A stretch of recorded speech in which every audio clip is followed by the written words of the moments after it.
Hello and welcome to the program. I am DEJI360. The constitution amendment process is on in Nigeria. Many Nigerians consider the current 1999 constitution as a flawed document passed down from the military era and does not truly represent the Nigerian people's wish.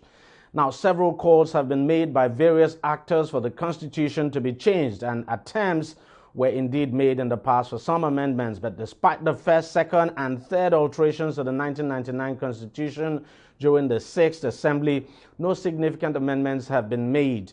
Now, the 7th Assembly also conducted a constitution review process, but like the previous ones, it didn't yield any results. Again, the 9th Assembly is now seeking to carry out a constitution review with public hearings being held across the 6 geopolitical zones of the country.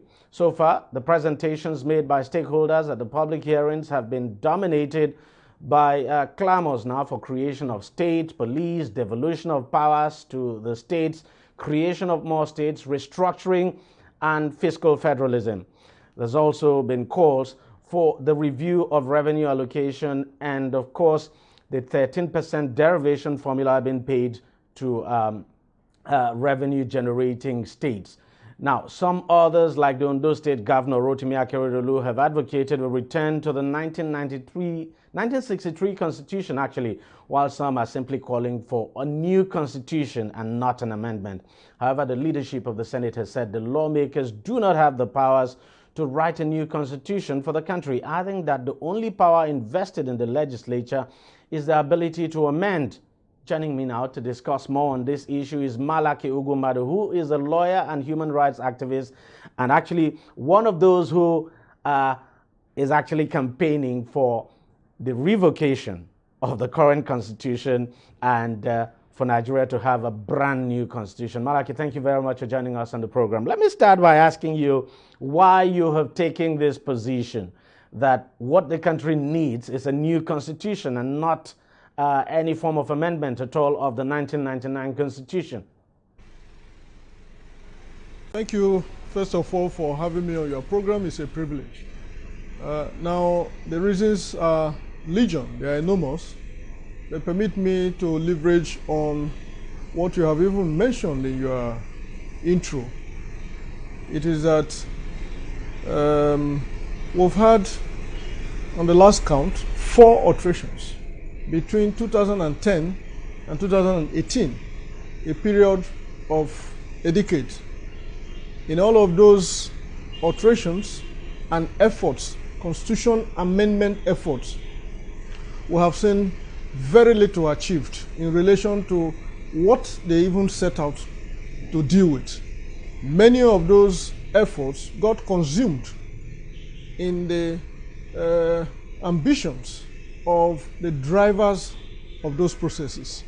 Now, very fundamentally, and this is at the heart of our contention, there is a remarkable difference between law and constitution. Yeah. In the hierarchy of legislation, the constitution is far above laws, statutes, and edicts. This is precisely why you call the Constitution in the science of law as a ground norm. That is the basic, fundamental, organic constitution of the country. So why do you think the 1999 Constitution, if amended, would not serve the interest of the country, and that what the country needs is a new constitution? First is that 1999 Constitution is not just a lie, it is both a lie and a fraud. And the point has been made over severally that if you open the first page of that Constitution, it made a self-confession to say, whereas I am called the Constitution of the Federal Republic of Nigeria, and whereas I affirmed that the people of Nigeria gave this constitution to themselves. Indeed, this constitution is Decree 24 of 1999. But look, this is an argument we have heard over and over again over the years. But the truth is that the people who actually sat down to draft the constitution are actually Nigerians, are they not? And and apart from that, there was consultation. I mean, no doubt about it. I remember the Justice Nikki Toby panel. Of course, there was consultation across the country. Even public hearings were actually held. So can we then say that it's actually not a reflection of what Nigerians want? No, make no mistake about it. Late Honorable Justice Nikki Toby was one of the finest jurists that Africa has produced. Just a moment, Deji, because I don't buy that narrative of yours, and I want to debunk please, it. Just go ahead. Go ahead. It's just a question I have. For the sake of the sensibility, very well, sir. For the sake of the sensibility of what we're into now, considering also that whopping amount of Nigerian resources are going into this ritual, and it does seem to me that all the deputy Senate presidents, from Ibrahim Mantu, who confessed that they were experts in rigging elections, to Ike Ekweremadu, to now Ovie Omo Agege, it seemed to me that they are just adamant in perpetuating what it is that they want as against what the Nigerian people want. Now, I have drawn the, I've made the distinction as to the personality of Honorable Justice Nikki Toby as a man of integrity and honor. But if you cast your mind back to what happened, that was in 1995, you would find that there was no proper consultation in the true sense of it. Just like what is going on now. I am saying and telling you that what Nigerians needed is not a designated consultation in which very many aspects of the lives of Nigeria or the affairs of this country was upfront alienated from consideration, including, of course, the unity of this country. Why we would not discuss the unity of Nigeria if it has become an issue over which lives and property are wasted on a daily basis? The point is this: under Section 14, Subsection 2 of the Constitution, extant Constitution, it vests, Section 42, Subsection 2, Subsection 3, it vests the sovereignty of this country in the people of this country, from whom the government derives their power through the Constitution. The salient point to make is that by the time Nikki Toby concluded his exercise, if I ask you as a crack journalist I've always known you for, what came out of that exercise? You will not remember. You know why?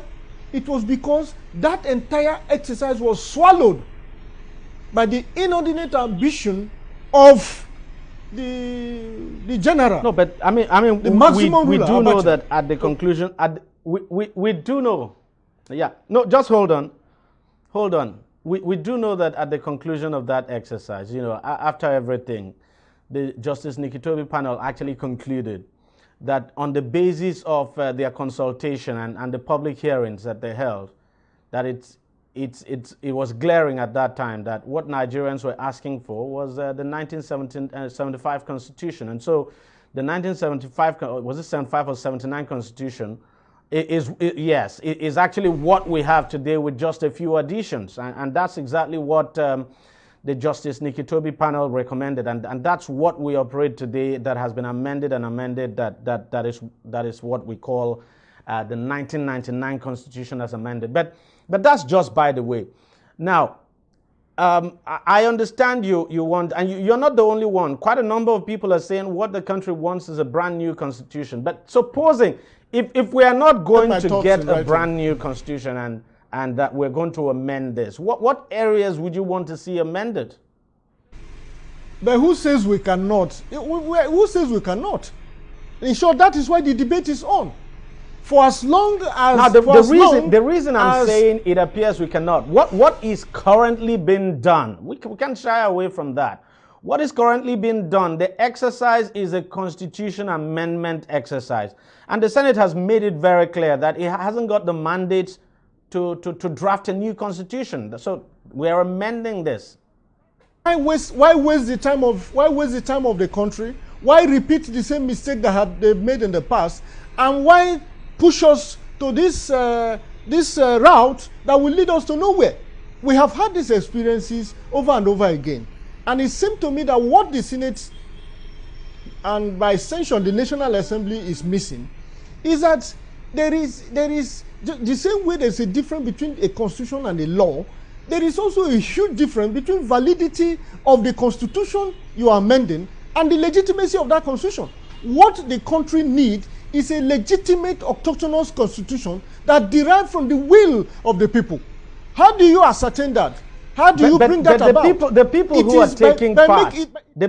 Let me just ask you this. Yeah. The people who are taking part in the current exercise and the previous ones we have seen, they're Nigerians. And Nigerians are going all out there to, make their suggestions, put forward their memoranda and all of that.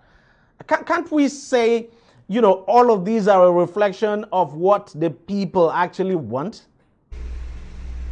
Now let me tell you two fundamental reasons why this will end in a nullity.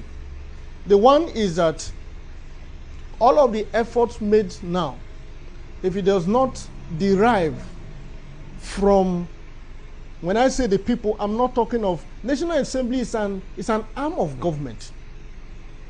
Granted that they are populated by representatives or alleged representatives of the people, but the core they are actually representatives of the matter. They're actually representatives of the people. Oh well, anyway.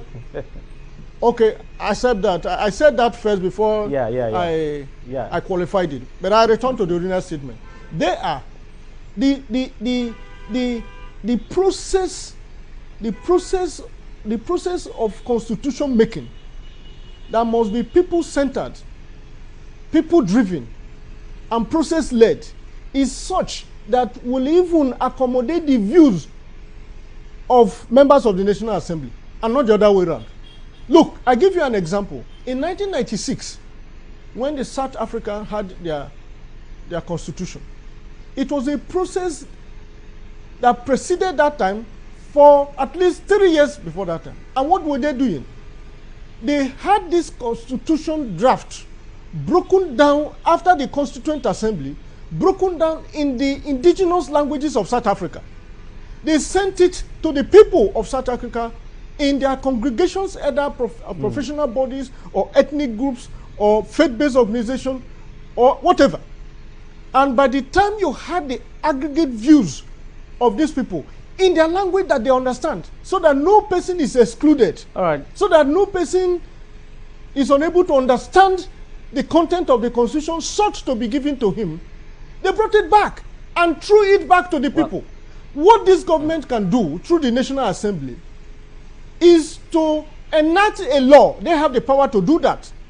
To enact a law or a bill for an act to enable the people of Nigeria through a people's conference, if you like, if you are too scared of a sovereign national conference, to evolve a constitution that will be organic and autonomous in a way that we can own it and defend it. That is what will give it the legitimacy that it needs, rather than the validity that it has at the moment. Malaki Ogumadu, thank you very much for joining us on the program, and thank you for sharing your thoughts. I actually appreciate that. Thank you very much. We'll take a short break now, and of course, we'll be right back. Opinions are free, facts are sacred, but truth is universal. How, in practical terms, can we, for instance, de-escalate the tension? President must see himself as the President of the Federal Republic. We know where the enemy is. 3 places. The Lake Chad Basin, the border area between Nigeria and Cameroon, and then the Sambisa Forest. On DEJI360, we give you a complete dose of everything. Opinion, facts, and undiluted truth. I hardly believe what politicians are saying in this part of the world. A new Nigeria is possible, a future is possible. We delve into the issues, dissect it so that you can understand it, and use it to take action. I don't think there's any need for any governor to look for grant for ranching. DEJI360, dissecting the issues.